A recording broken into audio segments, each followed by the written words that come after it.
Hello YouTube, welcome to the second installment of our Realism series. We're going to load up our saved game. So last time we hoped to actually get into space, so that's going to be today's mission. Maybe we'll see how far we can push the envelope.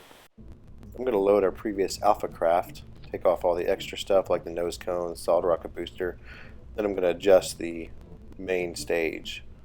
This is going to be now an upper stage, so we'll put on some gold foil, some science equipment, a new antenna, aerodynamic decoupler, and now we're going to put on our fuel tank for our main stage. We're going to use the A4 engine, and here I'm just adjusting the size and the color. I'm going to make this tank a little bit longer, and now I'm going to try to add some aerodynamic fins. I thought about using just some new ones, but I realized we have these shaped ones on the Alpha rocket, so I'm actually going to take this apart, and I'm going to create a subassembly. And now I'm going to try to attach it somewhere in this craft. Wound up just taking off the antenna, throw it on the top, and then just ripping off the wings and throwing the rest away. But now you can see we have some nicely sized wings. I figured I'd create a new subassembly for our beta rocket now. We'll attach some aerodynamic fairings, and I realized I forgot a control unit for that big thing, so we'll slap that guy in there. And what do you know? We've got ourselves a rocket. Add some launch stability enhancers, turn on the fuel pumps, adjust the height, and I just adjust the staging, and I think we're ready to launch.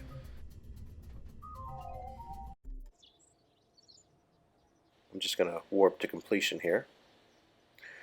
And we just researched supersonic flight, so let's take a look at what we can unlock.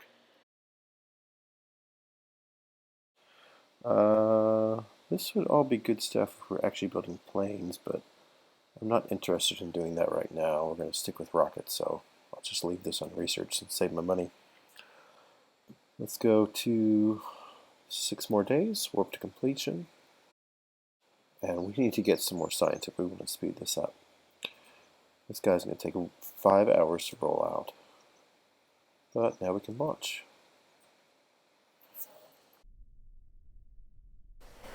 Alright, I'm just going to head straight up for this whole flight. So lock this to surface up, and we're going to get our statistics over here.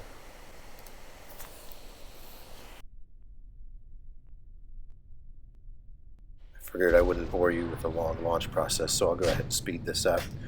As you can see, we get some science off the pad, and if you look closely, we're about to hit Mach 1, and you'll see we don't accelerate as quickly through passing the sound barrier. Going up pretty quickly, and now I think things are about to get haywire. Got some heat effects going on, so let's go ahead and slow down the time warp and see what happens whenever we decouple.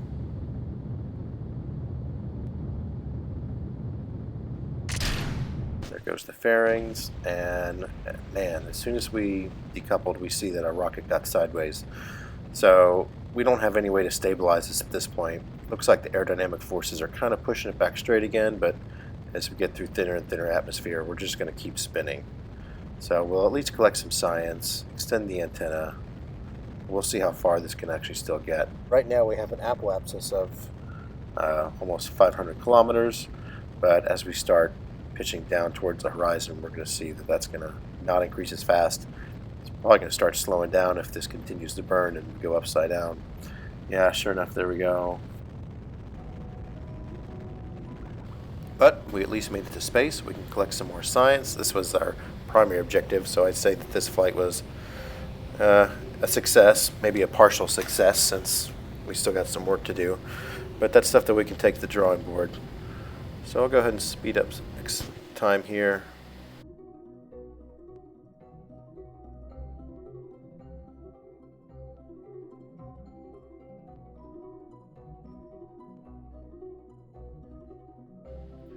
You can see we got some more achievements that we unlocked. That's some good money.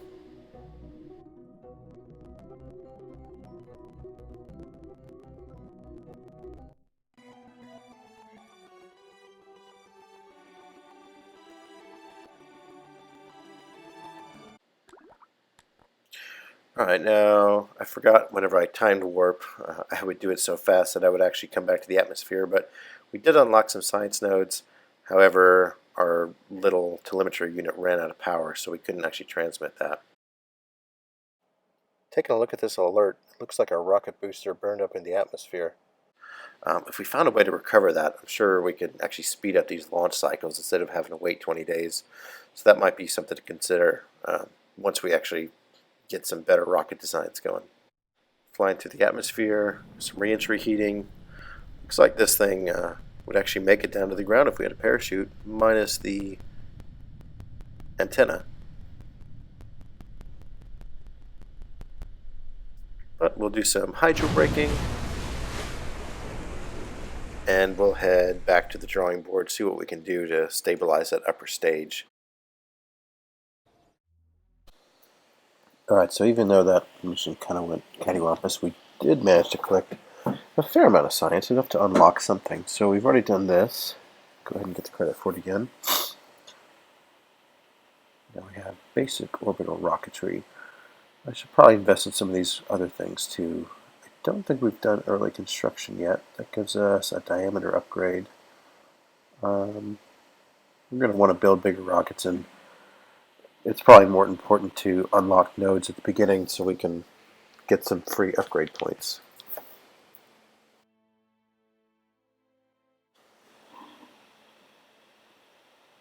Early avionics. Let's see what's more important. Probably early avionics. Gives us more science. Yeah, we're definitely going for this guy. Just short of being able to unlock this node too.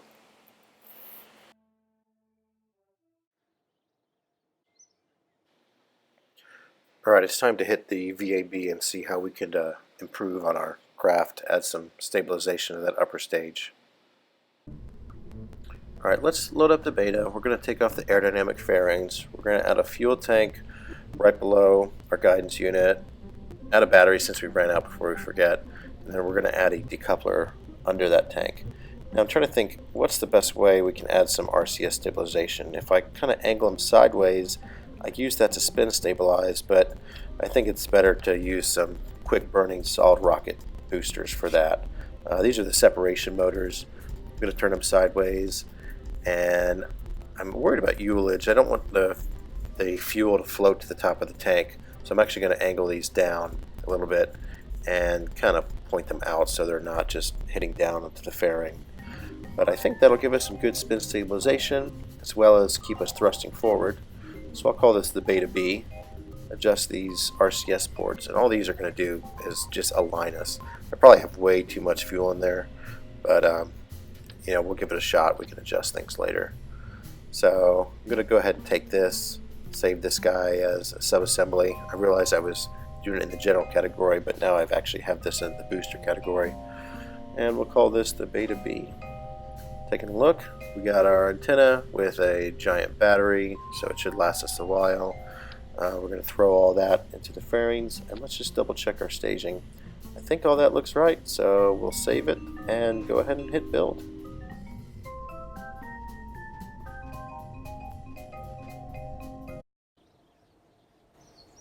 Alright, now we got some upgrade points that we didn't spend yet, so I'm going to sink most of those into the VAB, and I'll pop one more into our science. Slowly but surely, our build time's getting shorter, 20 more days for the beta, and still 230 days for our orbital rocketry, but sure as we unlock more things, that'll get quicker.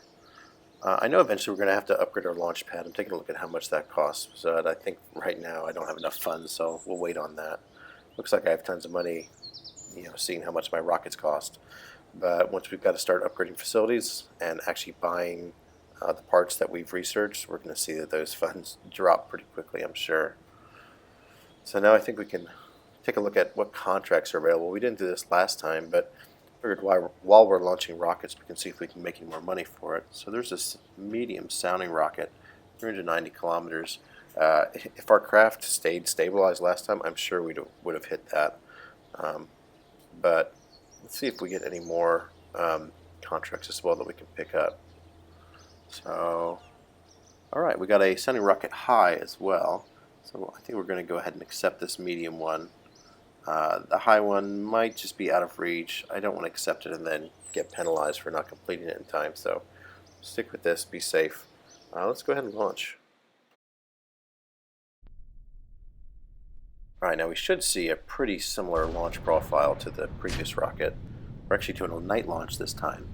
I do anticipate us not getting quite as high of a max Q since we do have a little bit more weight that we're carrying.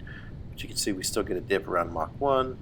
Max Q, I think, was around 70 kPa. And now let's see how this second stage works. I'm going to go ahead and release the bearings.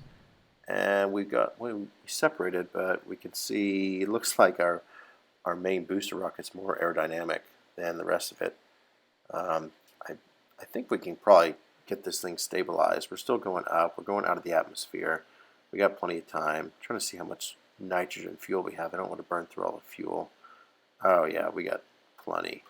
We can actually probably reduce how much nitrogen we're taking up in our next flights.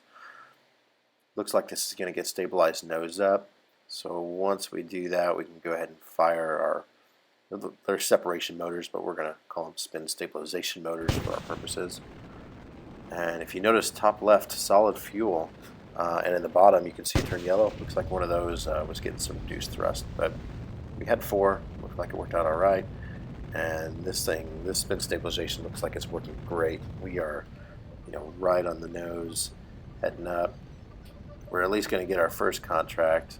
Wonder how high this is going to get us. 500 seconds at delta V left, and just short of 1 million meters.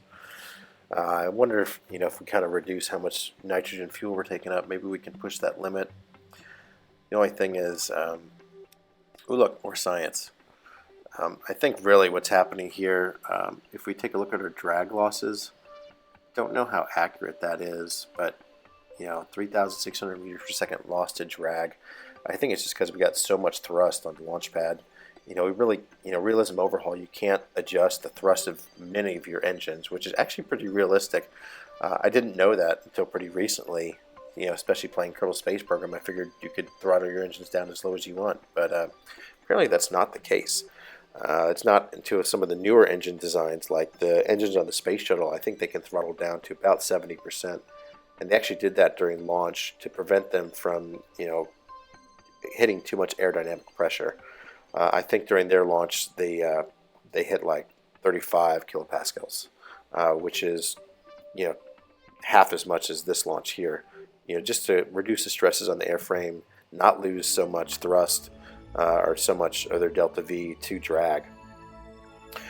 So we can see a nice sunrise over here, and let's take a look at which these failures. I think these are the parts that we lost. So this is our separation stage. I don't think we would even bother recovering that.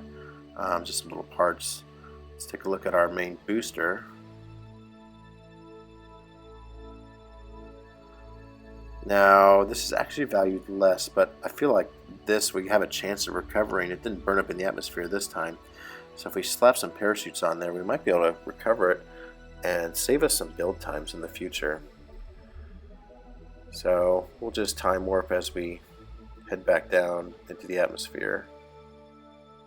Actually, let's take a look at the map. I think another objective might be to angle our craft maybe to the east or the northeast, or west, sorry.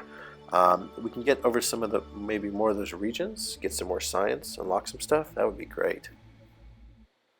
So now we're entering the atmosphere. I bet this is going to be pretty fiery. Yeah, sure enough. Spinning up, things exploding, and all that's left is our little telemetry unit and our battery. I'm surprised that's going to make it down to the surface.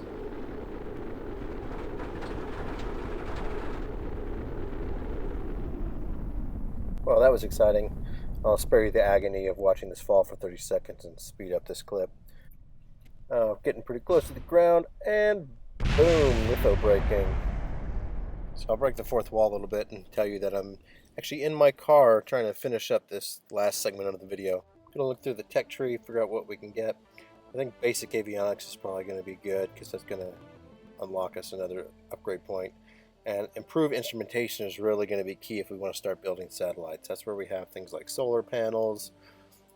What else is in here? More science equipment. Yeah, this is all good stuff, so we'll probably want to save up for unlocking that.